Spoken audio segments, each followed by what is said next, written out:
Me alegra pensar que as nossas salas de aula possam ainda contar com jovens que sonham ser professores. É preciso repensar a própria profissão. Há muito de uma produção discursiva que desvaloriza e diminui a profissão docente.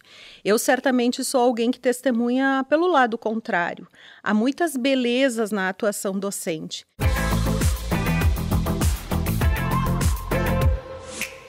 Olá, tudo bem? Eu sou o Jorge Alves Júnior e está começando mais um UXplay Podcast, nosso espaço de conversa com quem entende do assunto.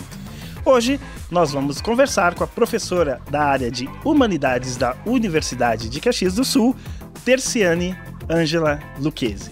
Professora, primeiramente, muito obrigado por você ter aceito participar do UXplay Podcast. A gente sabe que a agenda é bem complicada, mas você conseguiu abrir uma janela e participar aqui com a gente. Muito obrigado pela presença, prof. Olá, Jorge, é um prazer estar aqui com vocês e todos aqueles que nos ouvem para falar um pouco das coisas que nós produzimos e gostamos, no nosso dia a dia. Certo, professora. Eu tenho aqui parte do seu currículo, porque ele é bem extenso, Então, eu fiz um pequeno resumo aqui. Você tem graduação, professor, e licenciatura plena em História, mestrado em História também, atua na graduação e nos programas de pós-graduação em História e no de pós-graduação em Educação. Possui várias obras, publicadas, professora. Tem doutorado em Educação, pós-doutorado em História da Educação e é diretora também da área de Conhecimento e Humanidades. Professora, vamos contar então um pouco da sua história. Quando você se interessou pela área da docência, sempre pensou já em ser professora? Conta um pouquinho pra gente como é que foi esse início, esse começo, prof. Então, a docência é realmente a minha escolha profissional, foi o caminho que eu escolhi percorrer. Eu tenho experiência, apesar dessas questões todas de títulos, eu tenho experiência realmente na docência. Eu permaneci durante muitos anos trabalhando como professora na rede pública particular, da educação infantil ao ensino superior. E sempre com duas paixões que estão bem presentes aí na minha formação, a educação, e de uma forma geral, a educação em interlocução com a história, ou a história com a educação. E, claro, e o campo de pesquisa que eu consegui conciliar isso é o campo da história da educação. Muitas pessoas podem se perguntar, do que se trata a história da educação. E aí eu acho que é importante dizer que ela é um dos fundamentos da educação, em que a gente estabelece um diálogo a partir do referencial teórico, metodológico da história para olhar os processos educativos humanos ao longo do tempo. Uhum. Então, o meu lugar é na formação de professores, na docência, atuando na formação de professores e principalmente trabalhando com história da educação. Jorge, ainda podemos pensar assim, talvez alguns que nos ouvem, como assim um fundamento da educação, o que significa isso, e o que a história da educação pode contribuir em meio, inclusive, a anos como estes em que tantas pessoas falam de tecnologias da educação, por que voltar-se para pensar o tempo histórico e na formação de professores? Uhum. Então, a história da educação, assim como a filosofia, a sociologia, a antropologia, a psicologia da educação, são as bases que nos convidam a pensar a estrutura dos processos educativos humanos. E nesse aspecto eu creio que a história da educação hoje ela nos permite pensar inclusive as tecnologias, as diferentes tecnologias mobilizadas nos processos escolares humanos. É claro que a gente pensa sempre mais nos processos formais, escolares da educação, mas há também um aspecto da educação que acontece para além dos muros escolares e para além da instituição escolar.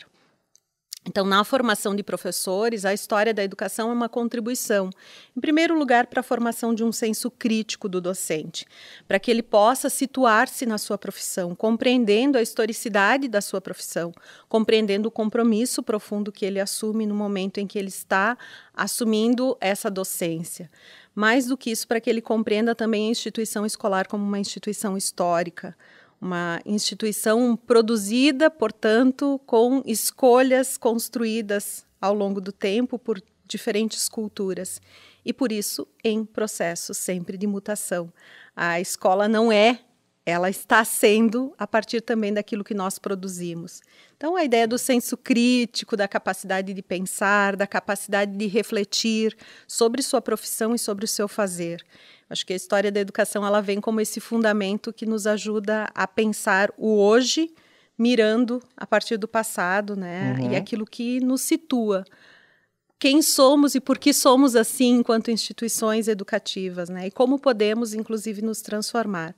Isso vale para a universidade, vale para todas as instituições. Exatamente, enquanto cidadão também, para que a gente possa nos compreender dentro do nosso processo, até local, né, professora, regional, que acredito que existam essas diferenças dentro da educação, né? Ela não é algo como um todo, é preciso um olhar diferenciado também para as regiões, né, professora? Claro, e a possibilidade, é óbvio, eu trabalho com a história da educação mais regional, no contexto do Rio Grande do Sul, tem alguma interlocução com o Brasil e, no meu caso, com objetos vinculados à Itália, porque eu trabalho também com migrações, mas é importante pensar que a instituição escolar ela é movida no tempo.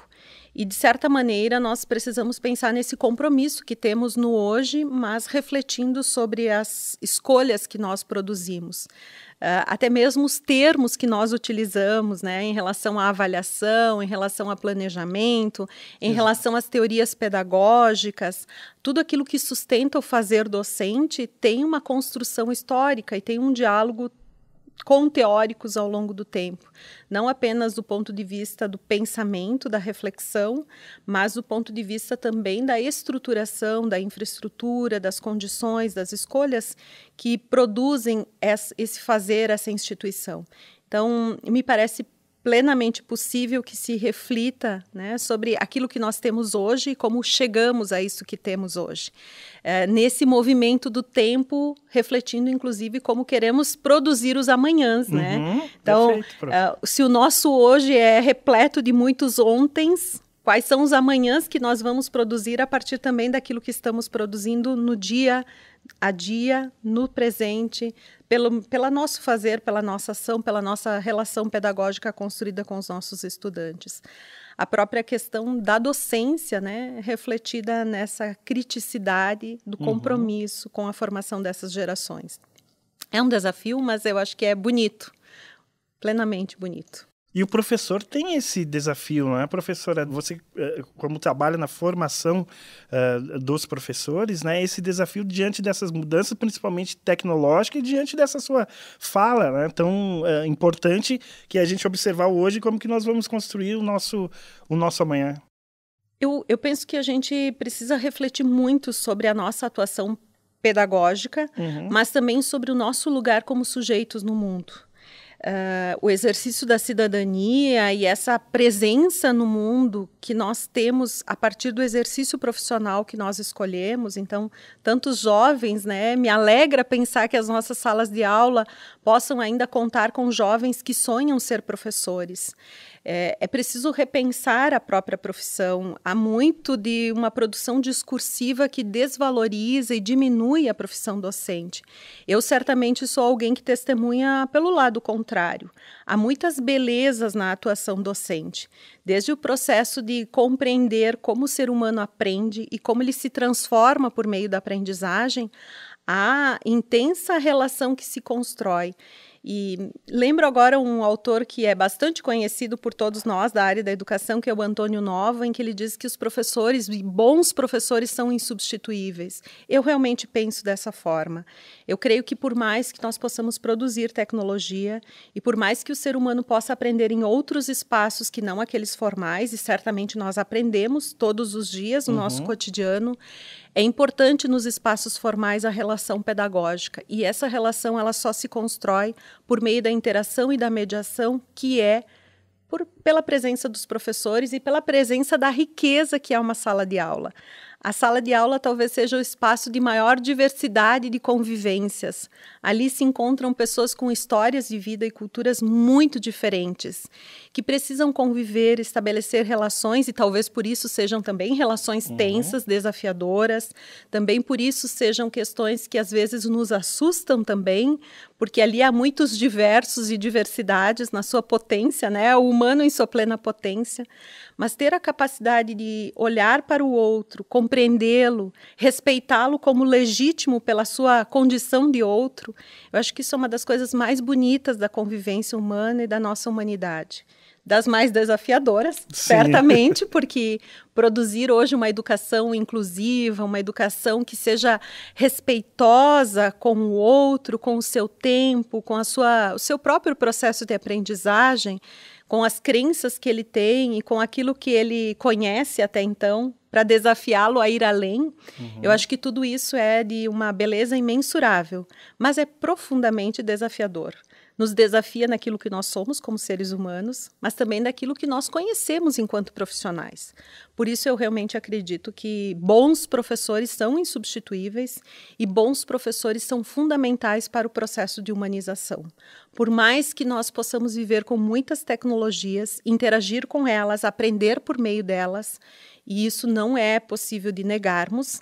Se eu, como estudiosa da história da educação, reconheço que o rádio, por exemplo, já foi promessa revolucionária no campo da educação, dizendo que as nossas escolas agora serão fechadas porque temos o rádio, né? Ou então a televisão, os programas televisivos, e realmente se produziu processos educativos por meio dessas tecnologias. Hoje a gente vê ChatGPT e toda essa inteligência artificial generativa nos desafiando, enquanto não só como professores, mas como instituições, para repensarmos os processos de aprendizagem. Mas mesmo assim eu continuo pensando que, a despeito de todas essas tecnologias, a relação entre seres humanos é fundamental para nos constituirmos. Nós só conseguimos conviver e aprender muitas questões quando elas são mediadas por outros seres humanos e não, às vezes, por tecnologias. O livro é uma tecnologia, né? Então, existem muitas tecnologias na nossa vida e todas elas são importantes. Mas a convivência é um elemento primordial na construção daquilo que nós nos tornamos enquanto seres humanos. Importante você tocar nesse assunto, nesse ponto, professora, porque a tecnologia realmente ela está muito forte. E houve uma mudança na questão da forma de se dar aulas, se ministrar aulas em alguns aspectos. Então, dentro dessa questão da humanização, como que você observa que, diante desse futuro, né, que estamos construindo agora, que isso possa ficar, a tecnologia ela vai tomar, nós temos aí o EAD, né, as aulas virtuais, e como que você observa essas diferenças, né, entre os alunos para se trabalhar isso em sala de aula dentro da tecnologia, quando eu faço através de um vídeo, por exemplo, professora, qual a sua visão disso, né? Porque a gente não tem como bater, digamos, de frente com aquilo que está vindo, a gente tem que trabalhar e fazer uma adaptação.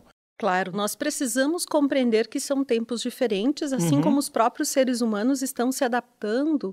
E hoje várias pessoas preferem formar e investir numa formação que é autoinstrucional, como nós chamamos, né? Muitas vezes os próprios cursos de EAD têm essa perspectiva. Você faz um percurso, mas você faz esse percurso com algumas mediações, mas essas mediações elas acontecem fora daquele tempo da convivência real, imediata, mas por meio de textos, por meio de vídeos, por meio de áudios.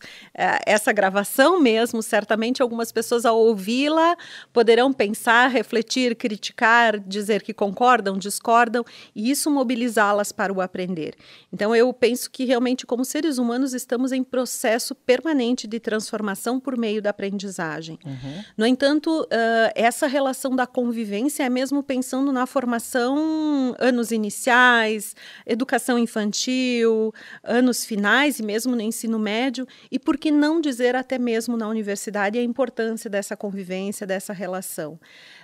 Acho que isso são tons diferentes dentro de um processo formativo humano. Nada impede que esse uso de tecnologias e essa ausência da convivência possa ser importante, possa ser complementada e possa ser implementada na nossa formação. Até porque nós vivemos realmente uma sociedade muito desafiadora. Quem imagina que está formado num sentido de estar pronto, né? Nós somos desafiados permanentemente a aprendermos e a nos transformarmos todos os dias, seja para exercermos uma profissão, seja para exercermos, inclusive, a nossa condição de cidadania. Eu creio que isso é um limite, assim, para pensarmos, inclusive, questões bastante sérias da desigualdade social, do acesso à informação, e não só do acesso à informação, mas da capacidade de você apropriar-se e utilizar-se dessa informação.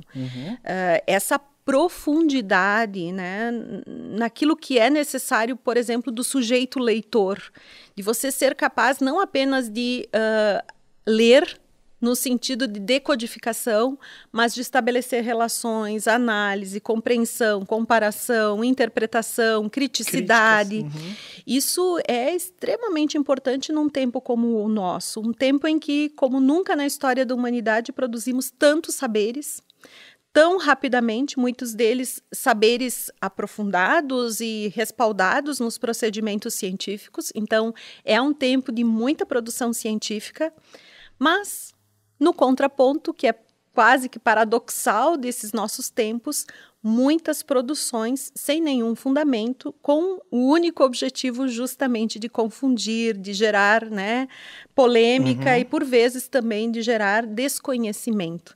Então, esses são tempos em que as informações e a luta parece ser uma luta pela informação, pelo conhecimento, pelo saber e a capacidade de você discernir. Então, por mais que nós estejamos fascinados, né, por certas tecnologias que, sim, nos dão respostas por vezes, é preciso lembrar que a nossa capacidade humana de criar, ela é fundamental. E nenhuma inteligência artificial, até o momento, pelo menos, é criadora de novos saberes e novas produções de conhecimento científico. Então, a nossa capacidade humana, ela não pode ser alijada, né, de nos fundamentarmos em tudo aquilo que nós formos capazes para convivermos melhor uns com os outros. Acho que aqui está um grande desafio da nossa condição humana, não só em avançarmos do ponto de vista dos sistemas econômicos, não só em avançarmos do ponto de vista das tecnologias e de tudo aquilo que nós produzimos para tornar as nossas necessidades mais acessíveis e facilitadas, mas em especial para nos humanizarmos, para convivermos melhor uns com os outros. E eu acho que a escola exerce ainda um papel muito importante nesse aspecto, de lutar contra preconceitos que são aprendidos, né? Uma criança, um bebê, nunca tem nenhum tipo de reação discriminatória. É um processo que é aprendido, assim como nós aprendemos, às vezes, a sermos, né, discriminatórios do ponto de vista racial, do ponto de vista econômico, do ponto de vista, às vezes, sexual ou religioso, nós podemos também aprender a conviver e a valorizar essas diferenças.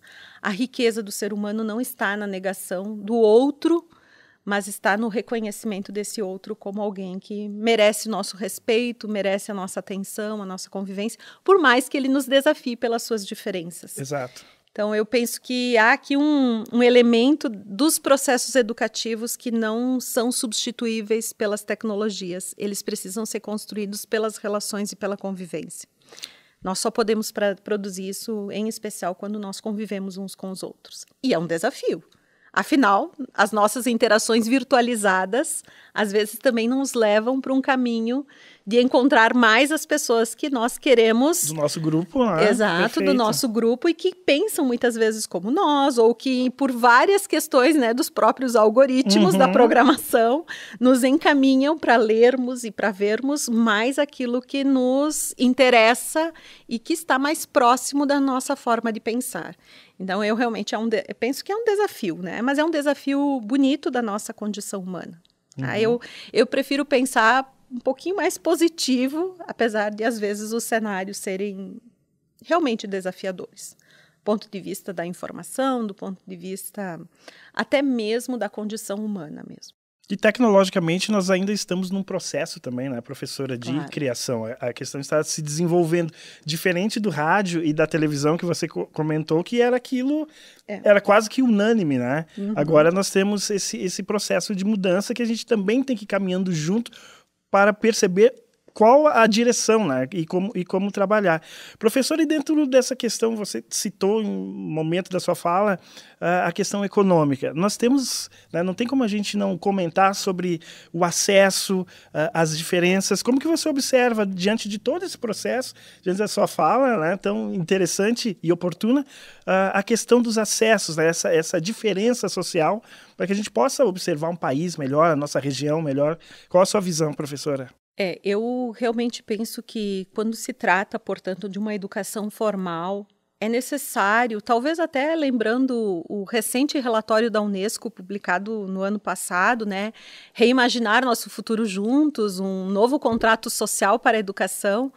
E a despeito de tudo aquilo que atravessa as políticas que produzem esses relatórios da Unesco, eu acho que ali nós temos a afirmação de algo que antes, e muito antes desse relatório, eu acredito.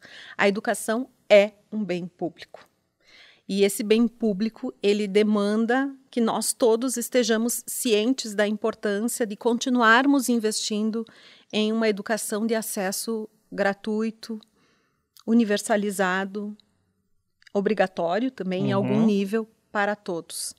E garantir que as nossas crianças tenham o direito ao acesso à educação é fundamental. E é claro que para isso me parece que nós temos que ter políticas públicas efetivas que olhem, claro, não apenas exclusivamente para a escola, porque esses sujeitos infantis e seus corpos não habitam apenas a escola naquele pequeno horário, que é o da escolarização hoje no Brasil, mas olhar para isso com políticas públicas integradas que façam as interfaces necessárias, porque uma criança cuidada, protegida, bem alimentada é fundamental. E quando a gente pensa que, por exemplo, no Brasil, é um resultado muito recente de um estudo capitaneado pela USP, mas que reúne assim, muitas instituições do país, identifica que nós investimos apenas 1% de tudo que circula do ponto de vista econômico no Brasil para a primeira infância. E de outro ponto, a gente enxerga e conhece, sabe já pelos resultados científicos que nós temos, que é na primeira infância que se estabelecem algumas das relações e das maturações mais importantes para a formação daquilo que nós vamos ser e estamos sendo enquanto adultos, mas também como jovens, como crianças na segunda infância. Portanto, as estruturas fundamentais é preciso que a gente repense. Não mais do ponto de vista como historicamente nós temos, né? Eu, como alguém que estuda isso, sempre provoco os meus estudantes a dizerem, né? Quando, no final da disciplina, depois de termos estudado o percurso histórico da educação no Brasil, quando nós tivemos um processo realmente profundo de investimento na educação pública, com um projeto que não tenha sido de um governo, mas que tenha sido do Estado. E é triste dizer que, por vezes, a gente chega no final dos estudos e diz, pois é, parece que não existiu esse projeto até o momento em que se levou profundamente a sério os processos educativos e se fez um investimento para universalizar essa educação para todos. Nós melhoramos com vários índices, não vamos ignorar isso, né? Desde o ponto de vista da alfabetização, há outros aspectos, como é o caso, né, da ampliação da obrigatoriedade escolar, a compreensão da educação básica hoje como algo muito além, né, dos 7 aos 14 anos, coisa que nos anos 70 do século XX se garantiu.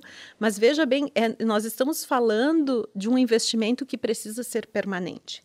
Num país tão desigual quanto o nosso, em que as marcas da desigualdade estão presentes nas salas de aula, em que as crianças chegam nas salas de aula, por vezes, desprotegidas do frio, às vezes sem uma alimentação, ou a escola se reduz a ser essa instituição que alimenta, que acolhe, que protege. A gente precisa realmente pensar. E precisa pensar como sociedade, né? E eu acho que isso não é apenas um dever do Estado. Nós, como sociedade, precisamos cobrar para que isso aconteça. E esse compromisso, ele precisa ser um compromisso de todos.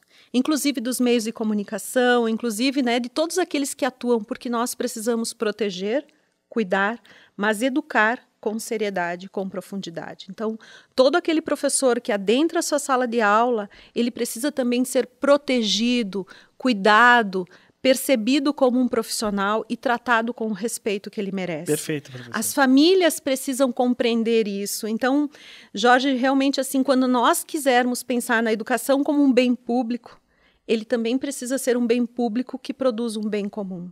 Não apenas para alguns, não apenas produzindo e a escola sendo um espaço de maior reforço da exclusão social, mas a escola como esse espaço da inclusão. A escola como esse espaço que minimiza e atua para produzir não a diferença social, a desigualdade, mas que valoriza as diferenças entre os seres humanos e os potencializa na sua humanidade, para que todos sejam reconhecidos.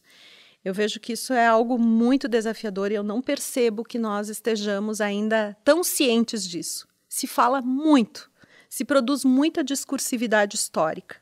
Muitos governos de muitos tons e matizes diferentes, porque isso não é uma questão ideológico-partidária, mas é uma questão maior. É preciso que a gente faça, sim, esse contrato social. Esse contrato social que blinde a escola, a educação, os professores, para subsidiá-los com o que há de melhor. E isso fará, certamente, com que a gente tenha uma sociedade um pouco mais capacitada, formada, atuante, exercendo a sua cidadania. Eu preciso enxergar essa utopia. Alguns, certamente, ao ouvirem, pensarão, mas que utopia é essa, né? Mas eu acho que essa utopia no horizonte é o que nos permite realmente trabalharmos, entrarmos na sala de aula e pensarmos que, de alguma maneira, aquilo que nós produzimos traz efeitos, traz ressonâncias e contribui. E eu creio realmente que isso acontece. Profissionais que realmente são comprometidos fazem, a despeito das dificuldades, alguma diferença. E isso não é acreditar num mundo maravilhoso e fantástico, de uma promessa iluminista, até, como às vezes se produziu nos séculos XVII e XVIII, de que por meio da escola e por meio da educação todas as pessoas seriam melhores, né? Uma coisa do progresso e pensando assim que esse progresso seria algo né, inatingível, de certa forma. Eu penso realmente de forma mais concreta. A escola é um espaço de proteção. Muitas vezes a escola é quem oferece certas condições por meio da sua infraestrutura para que essas crianças tenham um dia e um dia que lhes permita viver a sua humanidade. Porque às vezes fora dessa escola eles estão bastante ameaçados pela violência, pela desigualdade, pela fome. Então como é que a gente... Eu fico pensando como é que nós dormimos enquanto brasileiros num país que tem tantas condições e produz tantos alimentos e sabemos que as crianças, em tantas condições diversas, vivem a fome, vivem a violência. Então, se nós formos pensar, isso é inconcebível. E é um conflito, né, professora? Porque naquele momento em que a criança, o adolescente está em aula, é único. Agora, saiu dali, a realidade é outra. E o desafio para o professor também, ele é muito grande. Observando aqui a sua fala, é muito grande mesmo. É imenso e tu sabes, Jorge, por vezes também o professor que se vê sozinho, que se vê abandonado, às vezes até mesmo das mantenedoras, né? Então, é claro, os professores hoje estão atravessados por uma série de exigências que são legalistas e que são burocráticas. Os professores se veem muitas vezes ameaçados pelas mais diferentes ordens, desde... em algumas regiões pelo tráfico organizado, pelo Estado paralelo, né, pelas milícias.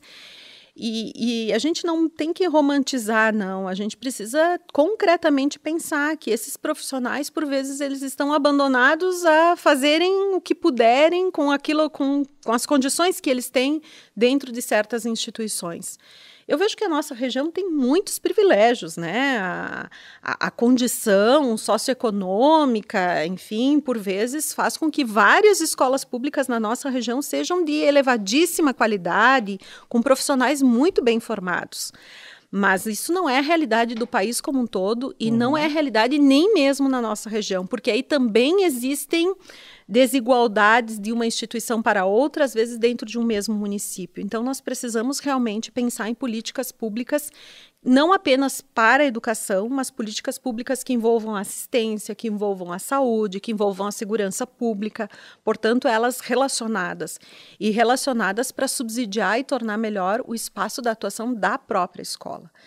E há problemas que atravessam a instituição escolar hoje que não são da escola por si, mas em que a escola acaba sendo o lugar que acolhe, né, e que acaba percebendo essas situações, né, da violência sexual, da negligência, né, crianças que são negligenciadas pela sua família, pelos adultos que deveriam protegê-la. Então, nós precisamos realmente pensar em algo que não é para o futuro, mas é para o agora, né, para essas crianças, para esses jovens que estão agora nas nossas salas de aula, na nossa região e no nosso país.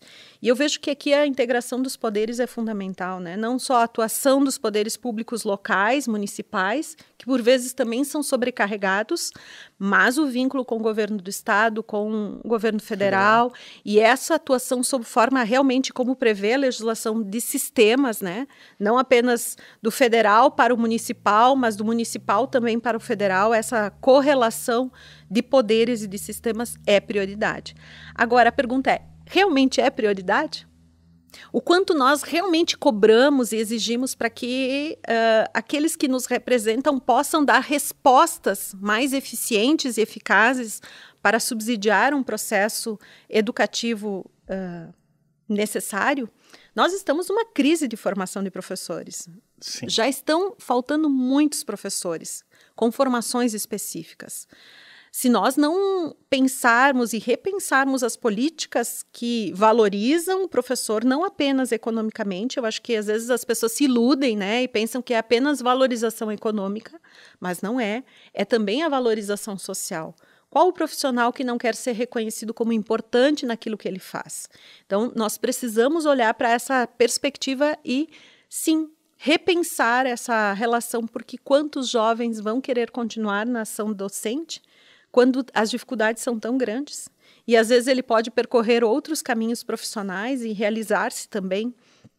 Então, sim, o governo, do ponto de vista do Estado mesmo, está convidado a confrontar-se com novas políticas para a formação de professores. Mas nós, como sociedade, não podemos nos eximir. Nós também estamos confrontados a reposicionarmos nosso olhar, nosso valor, a nossa forma, muitas vezes, de agir com relação à escola e a quem está ali. Eu acho que a gente precisa retomar certos pactos, né, que historicamente foram tão comuns.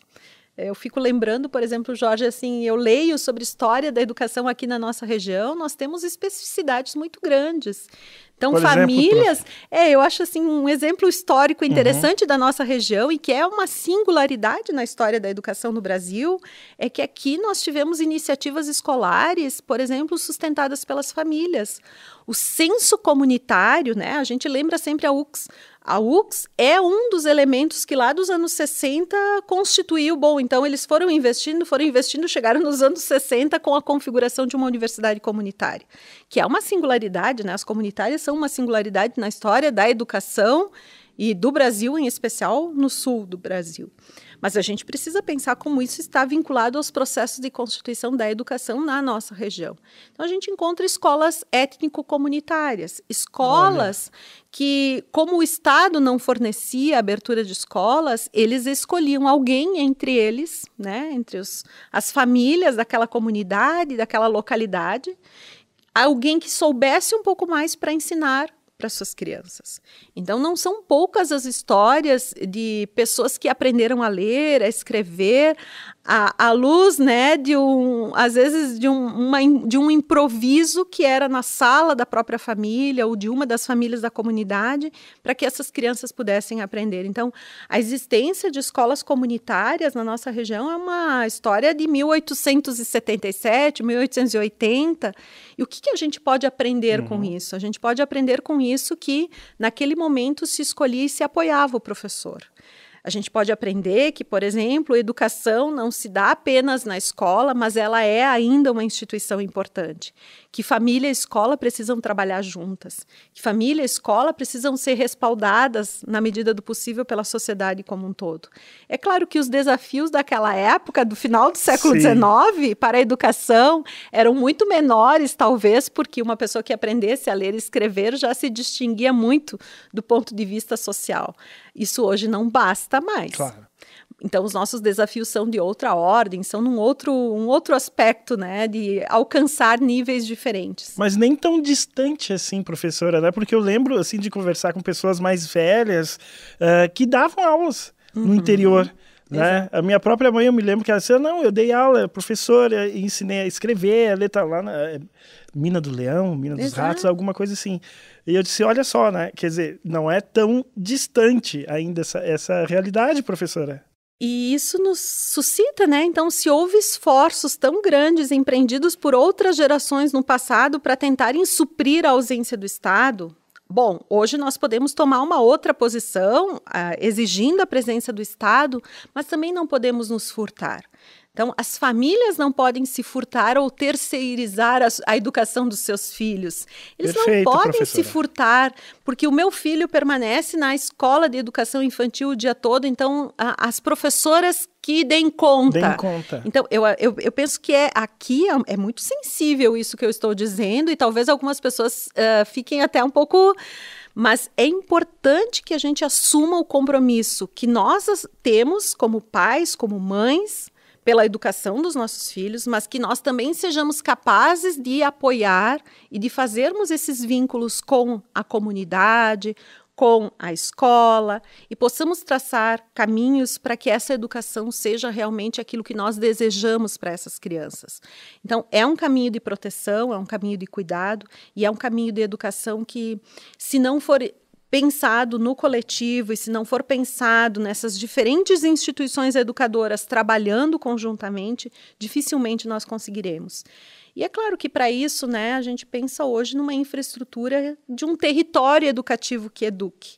As cidades, os espaços, então, o que nós oferecemos para os jovens, né, em relação a esportes, a música, e é isso que eu penso na escola, né? Não a escola como lugar de ler, aprender a ler, a calcular, né? E a escrever como era essa escola do século XIX, que foi arregimentada de forma artesanal aqui na nossa região, e que cumpriu um certo papel social naquela época.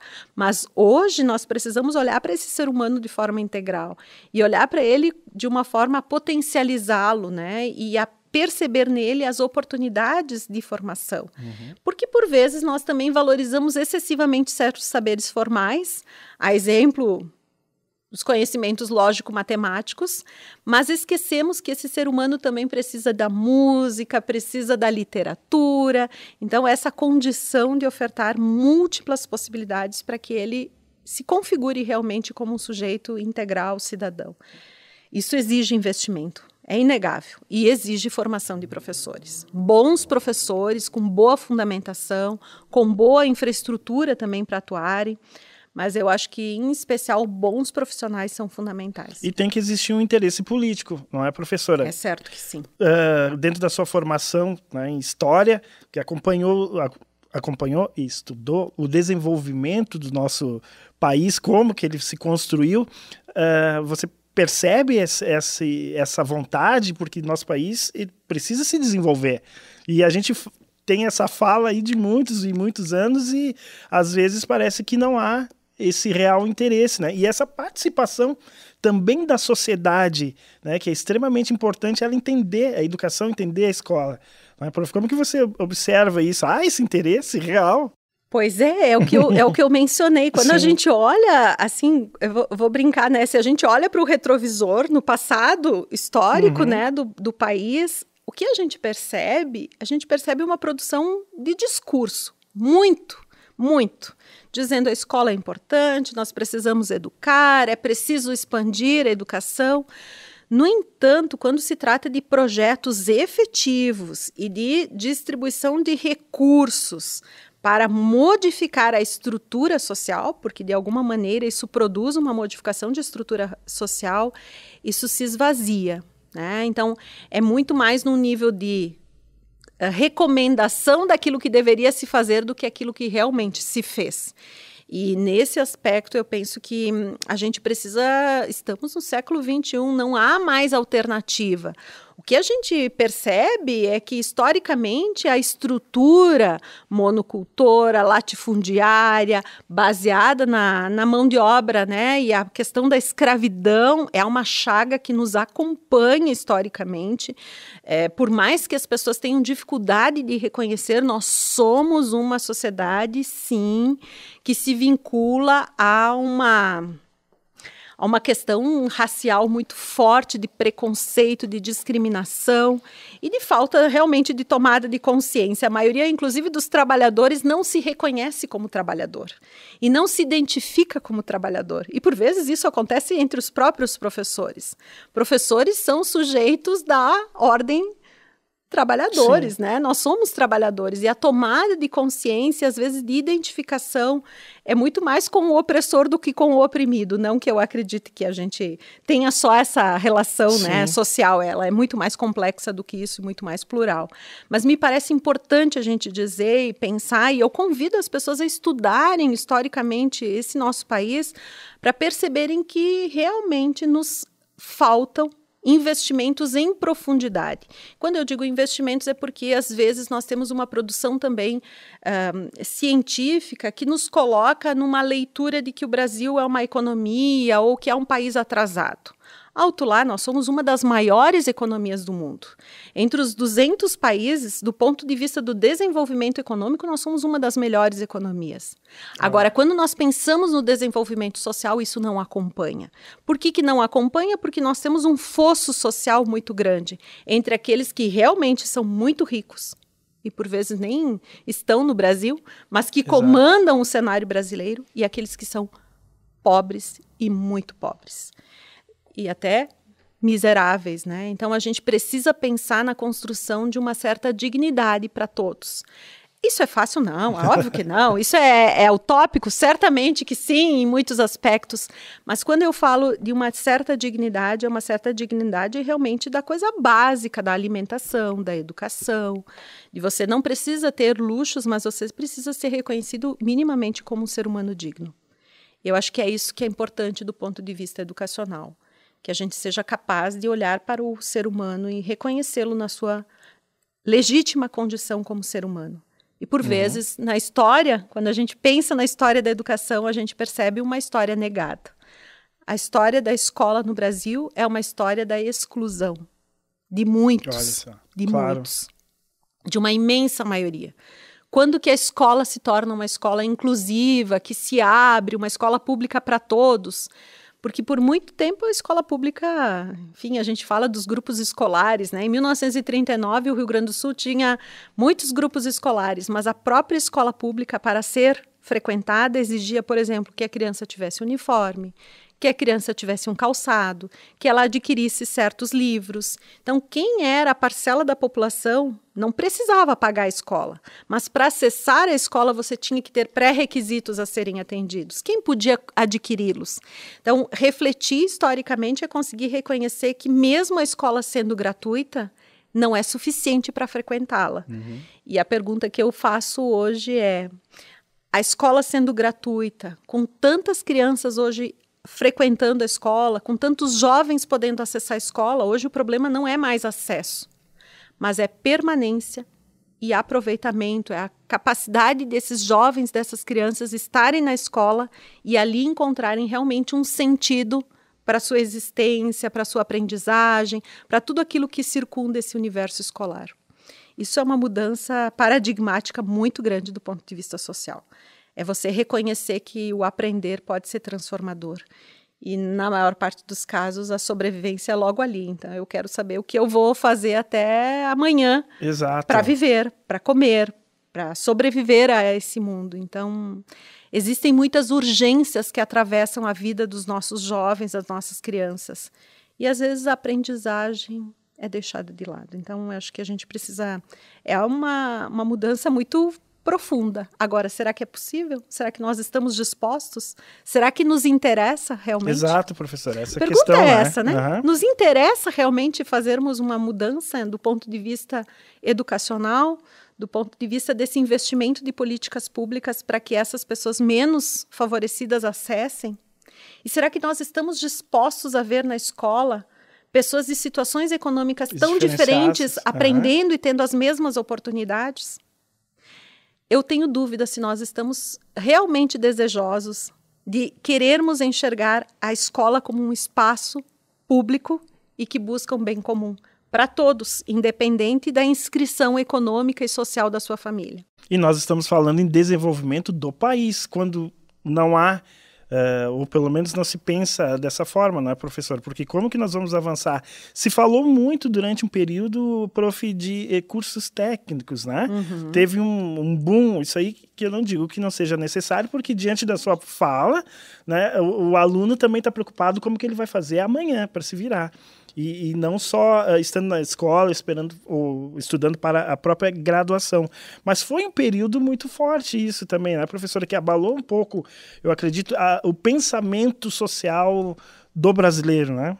Eu vejo que essa dimensão formativa para o mundo do trabalho, ele é importantíssimo, é um desafio permanente. Nós estamos realmente confrontados e em dúvida sobre como serão, né? Logo ali, não é num futuro distante, mas logo ali, o mundo do trabalho e as oportunidades de trabalho que as pessoas terão para terem essa constituição de uma vida digna. Porque essa vida digna não pode ser garantida pelo Estado. E aqui, me desculpa provocar, mas muitas vezes a nossa relação com o Estado é uma relação também de dependência. Isso é uma questão cultural. Uma relação, por vezes, até se eu puder retirar do Estado alguma coisa que me garanta uma melhor condição, eu o farei. Então, aqui eu estou realmente pensando de que não é esse o lugar do Estado, não é o de provedor, né? Algumas políticas sociais, elas podem ser importantes para minimizarmos, né, as desigualdades, mas elas têm que ser temporárias. O ideal é que as pessoas possam, pelo seu trabalho, constituírem condições para a sua vida digna. E essa dignidade garantida pela sua capacidade de trabalhar, de contribuir. Agora, o quanto essas pessoas terão oportunidades de serem inseridas no mercado de trabalho quando elas estão alijadas de oportunidades de formação. E aqui, nesse caso, eu penso que algumas formações, elas continuam sendo importantes, inclusive do ponto de vista profissional. É certo que nem todos poderão ser médicos, ou é certo que nem todos poderão ser professores, é certo, mas cada um tendo a oportunidade de fazer escolhas e de frequentar esses espaços formativos, profissionais, e que esses espaços de profissionalização, eles não sejam espaços apenas de formação do fazer, mas que habilitem esses seres humanos a fazer, sim, mas também a conhecer, a pensar, a refletir e a exercer sua cidadania. Acho que isso é plenamente possível. Nós temos vários exemplos no mundo que nos inspiram a pensar que a profissionalização e uma educação profissional, elas são fundantes, inclusive para estar apto ao mercado de trabalho, mas que isso não seja motivo para diminuir esta formação e reduzi-la a um processo que é o do fazer. Mas mecânico, instrumental, né? E a instrumentalização é fundamental. Quem irá negar isso hoje, né? É fundamental. Mas ela não é o suficiente para a nossa condição humana. Eu acho que aí vem a questão do exercício da cidadania e sempre o convite para pensar, né? De você ser capaz de questionar, de você ser capaz de atuar, você ser capaz, inclusive, de valorar uma eleição, você ser capaz de duvidar sobre certas informações que te chegam, inclusive sobre as diferentes mídias que você consome. Então, esse posicionamento do humano na relação com aquilo que ele vive, com os lugares que ele habita, também podem ser importantes, não apenas para o exercício da sua cidadania, mas também para o seu exercício profissional. Esse profissional bem formado, como eu digo, inclusive de forma instrumental, ele também pode contribuir no mundo do trabalho, nos seus espaços profissionais, para fazer isso de uma forma qualificada, comprometida, responsável. E esse é nosso ideal, que nos move também, né, enquanto universidade. E o pensamento crítico, né, professora? Esse pensar, Sempre você executar um trabalho, mas saber o que você está fazendo, saber onde que você quer chegar, como que quer chegar e não ficar de uma forma mecânica. Acho que isso é muito importante. E dentro desse contexto todo, prof, que você nos apresentou, hoje existe um imediatismo, uma pressa, né, de se formar rapidamente, de ganhar dinheiro logo. Como que você observa isso dentro da questão da educação? Porque o jovem, ele vem diferenciado, né? Ele já vem com uma gama de informações, ele já mais ou menos sabe aquilo que ele quer e busca aquilo que às vezes é mais rápido, mas não tão profundo. Como que você observa essa questão? E trazendo a tecnologia de novo, professor, mas não como forma de crítica, mas sim como alinhar essas questões todas. Eu penso que é legítimo esse desejo, nesse mundo competitivo e atravessado por tanta concorrência, é legítimo que as pessoas desejem investir numa formação que seja, vamos dizer assim, uma resposta mais imediata. Ok. Isso não é problema. Eu acho que não é um grande problema. A questão é se a pessoa se basta nessa formação e se ela limita a sua formação a essa instrumentalização recebida, a esse diploma rapidamente obtido. Isso é problema. Eu vejo que hoje a gente... E talvez não seja a solução, porque talvez essa resposta tão imediata se baste para a colocação no mundo do trabalho por um tempo, mas se ele não se movimentar para estar atento a outras demandas e a investir em outras dimensões, a própria presença dele ali talvez não seja uma presença que se garanta por muito tempo. Então, eu vejo que, apesar de você poder fazer escolhas de um investimento muito rápido, e isso ser uma resposta que te posicione dentro do mercado de trabalho, ela não vai te sustentar por muito tempo. Você precisa fazer, a partir dali, outras novas escolhas e outros novos investimentos. Se você não tem capacidade de investir e de reconhecer que não basta apenas hoje um certificado, um diploma para te colocar no lugar do mercado de trabalho, você precisa repensar isso, porque o mundo do trabalho está muito desafiador, muito desigual, né? Profundamente excludente. Sim. E dinâmico também, dinâmico, muito, certamente muito dinâmico, com todos os atravessamentos que nós vivemos, mas por vezes quando a gente olha a dimensão, por exemplo, da valoração, eu preciso que esse profissional trabalhe em equipe, ele seja criativo, ele reconheça no outro, ele tenha liderança. São dimensões que não são só da ordem instrumental objetiva, elas são dimensões do humano que são produzidas por essa riqueza de experiências que nos conduzem à nossa humanização. E nesse aspecto a gente precisa retomar esses processos formativos. Então você pode ter feito uma formação muito instrumental, mas você precisa reconhecer que você talvez tenha que retomar um pouco esse caminho e fazer novos investimentos para pensar essa tua formação e principalmente para continuar investindo nela. Então hoje eu penso que realmente nós vivemos tempos de uma educação permanente. Uma educação permanente que passa, inclusive, pela universidade, que passa, inclusive, por formações para além da universidade. E você ser capaz de investir, enxergar isso, é algo fundamental. Nós não estamos definitivamente formados. Nós estamos sempre em processo de... Lembro do Mário Sérgio Cortella nessa fala, né? Claro, nós estamos em processo, né? Não somos fogão nem geladeira que já nasce pronto. Não. Estamos nos formando. Estamos nos formando, né? O desejo, o Paulo Freire ele diz, nós somos um ser humano e como seres humanos nós somos sujeitos inacabados. Como sujeitos inacabados nós somos capazes de ser mais. Esse desejo de ser mais é muito interessante, porque ele é mobilizador de uma certa insatisfação, porque por mais que você tenha investido, você sempre se pergunta, bom, mas eu poderia saber mais isso, eu poderia saber mais aquilo. E esse movimento, ele não é algo que também deve ser estressante, cansativo, ele deve ser algo bonito da beleza do aprender, porque a alegria, a beleza na capacidade humana de aprender, de transformar, de fazer bem. E de fazer bem, eu quero dizer, às vezes, nas coisas mais pequenas do teu dia a dia. Então, fazer bem, se sentir satisfeito com o que você faz na sua vida, sentir alegria pelo trabalho que você realiza, sentir satisfação por você ter pequenas conquistas. Acho que elas são promissoras para todo ser humano. E ter a capacidade de você sonhar com esse direito... É algo que a gente deveria semear para todos os jovens, porque é certo que eles querem o imediato e até o caminho mais curto. E a pergunta talvez seja do enriquecimento, né? Que eu vejo alguns querendo essa coisa assim, eu quero viver bem. Mas o que é viver bem? Viver bem é viver com muito? Ou viver bem é você ter aquilo que é suficiente para você ter uma vida feliz, digna, capaz de, sim, ter alimento? Tem coisas básicas da necessidade de sobrevivência humana, mas às vezes não é viver com muito, mas é viver bem com aquilo que se tem. E com a capacidade de reconhecer que aquilo é fruto também do teu trabalho, do teu investimento, da tua formação, e que você não está pronto, né? Você tem sempre sonhos possíveis que vão alimentando esse caminhar. Isso é, do ponto de vista filosófico, uma vida também, né, que faça sentido para você. Pode não fazer sentido para todos, mas pode fazer sentido para você.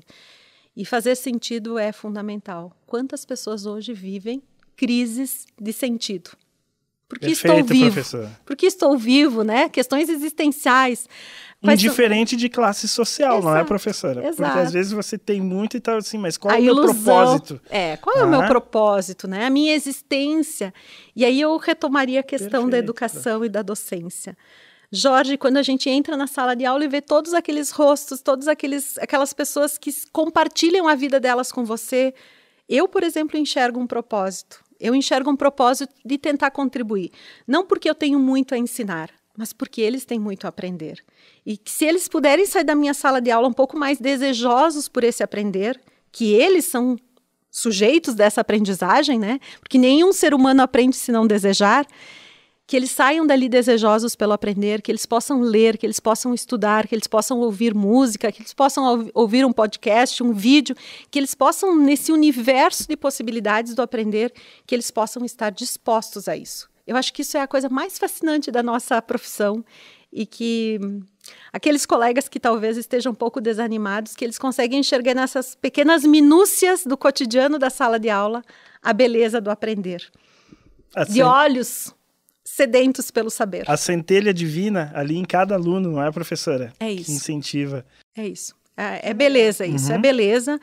Mas às vezes a gente esquece pelo atropelo das coisas do mundo, né? E da nossa vida e até das questões burocráticas. Mas se eu pudesse dizer algo, eu diria isso, que a gente precisa enxergar em cada ser humano aquilo que há de potência e de possibilidade dele aprender. Não é mero acaso que nós somos uma geração, mas tantas outras nos antecederam e, de certa forma, nós carregamos, né? Nós herdamos aquilo que nos veio dessas gerações, mas nós também somos responsáveis daquilo que virá. E, de alguma maneira, essa responsabilidade ela tem que ser compromisso, né?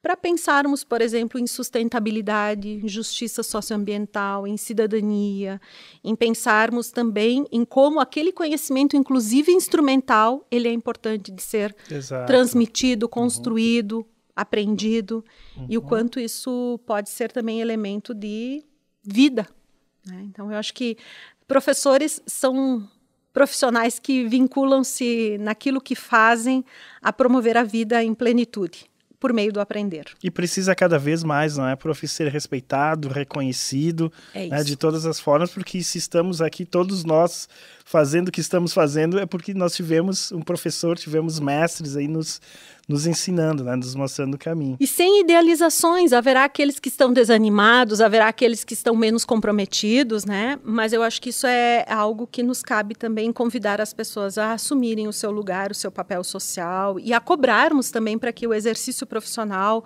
da docência seja legítimo e seja profundo e o próprio profissional invista na sua formação, no seu estudo, né? Seria uma hipocrisia imaginar que você quer que o outro aprenda se você também não é um sujeito aprendente e disposto a investir permanentemente na sua profissão. Mais do que isso, talvez mirando um pouco esse passado, né, essa herança, que a gente consiga pensar que, sim, por meio da escola, por meio dos diferentes, e pela universidade também, mas as diferentes instituições educativas, elas exercem um papel social relevante e que nós, como comunidade, como sociedade, precisamos nos posicionar em relação a isso. Volto a dizer, né, família, escola, todos precisam trabalhar juntos para blindarmos, né, crianças, jovens, para que eles possam realmente viver em plenitude o direito da infância, o direito às culturas juvenis e socialmente criarmos territórios educativos que possam acolhê-los, protegê-los e permitir que eles se eduquem. Isso é desafiador, mas é necessário. E eu acho que nós temos todas as condições. Nós vivemos em municípios na nossa região e tantos outros, né, que têm condições. Não é uma questão de desenvolvimento econômico, mas pensar no desenvolvimento social. Professor, o tempo passa voando, nós temos muitas coisas para conversar ainda, mas não vamos conseguir nesse momento. Eu gostaria de saber agora, a professora Terciane, quando ela não está em sala de aula, estudando, pesquisando, o que ela faz, né, nas horas de folga? Gosta de teatro, música, prof? Para a gente finalizar aqui. Quem é a professora Terciane fora do espaço da docência. A professora Terciane é mãe, né? Uma escolha que eu fiz e que me deixa muito feliz. Mãe de 3 meninos, meninos já é gentileza, né? De 3 rapazes e, portanto, aí vivendo também esses desafios, não apenas profissionais, mas também pessoais. É esposa, é também uma pessoa que gosta muito de ler, de dançar, de caminhadas, de bicicleta. Olha. E é alguém também que gosta muito de viajar. Certamente a possibilidade de conhecer diferentes culturas é fascinante, diferentes lugares. E o viajar que é por meio físico, né? Então viajar efetivamente, mas o viajar por meio também da literatura, que é certamente uma das coisas que eu mais gosto também. Tem uma linha, a literatura, professora, específica? Não, é muito aberta. Os colegas me conhecem, né? Desde poesia, a literatura infantil, que eu aprecio também, a literatura, né, brasileira, mundial, porque nós temos sempre, cada autor, né, um russo escrevendo, nos apresenta uma perspectiva, um estadunidense outra. Então, nesse aspecto, eu acho que eu gosto muito de pensar nas culturas e, por meio delas, a literatura me permite conhecer muito, né? Eu acho que todos os que estão ouvindo podem sempre se inspirar na leitura e na literatura como um prazer muito especial na nossa vida, professora, que nos transporta para outros tempos e outras culturas. Universos, né? Exato. Fantástico. Professora, muito obrigado por essa aula que nós todos tivemos aqui, né? Ficaram, claro, muitas coisas ainda para a gente abordar, mas quem sabe numa próxima oportunidade a gente continue esse bate-papo, prof. Tá bem, muito obrigada a todos que vão dedicar algum tempinho para ouvir essa nossa conversa. Obrigada. Obrigado, prof. O UXPlay Podcast vai ficando por aqui, nos acompanhe no YouTube ou também no Spotify ou no Instagram com as nossas novidades, @UXPlay. Um forte abraço e até a próxima.